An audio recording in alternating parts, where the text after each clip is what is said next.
Alex "Poatan" Pereira is famous for his devastating lead hook. Let's study the biomechanics behind his stone hand to learn how you should train for a deadly lead hook. Pereira tends to hop or lunge into the punch, dropping his level and hinging at the lead hip. His lead hand typically drops towards his hips. This allows Poatan to make use of the so-called stretch-shortening cycle in muscles like the quads and glutes, but also the core, shoulders and pecs to generate more force. You can think of this as a spring-like mechanism where potential elastic energy is briefly stored in the muscles and tendons before it is released explosively. Plyometric exercises like jump squats, broad jumps or plyo lunges make use of the same mechanism. They recruit fast-twitch muscle fibers and enhance neuromuscular coordination, which allows you to produce more power. Plyos also improve balance, coordination and proprioception, which are equally crucial for a powerful lead hook.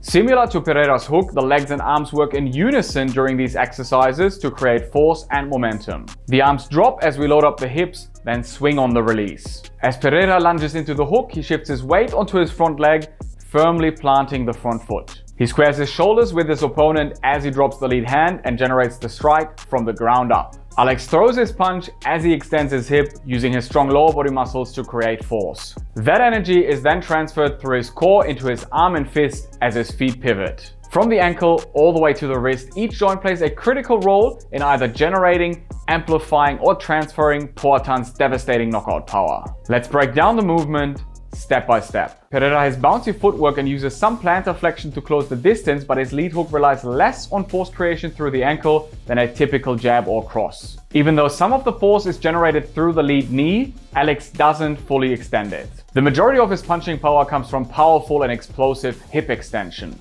Power is the product of strength and velocity, or in other words, power is strength applied at speed. Without going into too much detail, slow and heavy lifts will improve maximum strength, whilst lighter and more rapid movements will improve rate of force development. There's a time and place for both when it comes to improving punching power.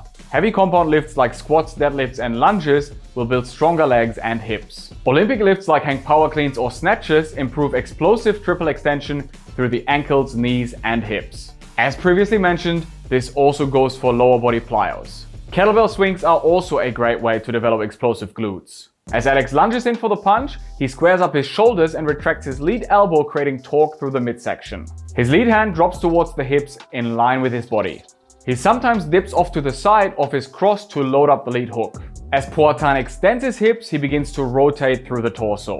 When a punch is initiated and when it hits the target, the core must be stiff and stable to avoid movement and energy leakage. A powerful punch also requires strong and quick core flexion, extension and rotation. Here are a few exercises to target your core. The kick sit will improve rotational core strength. It also improves your range of motion or your ability to rotate through the core. Plank hip dips are a beginner-friendly alternative. Hanging windshield wipers are more advanced.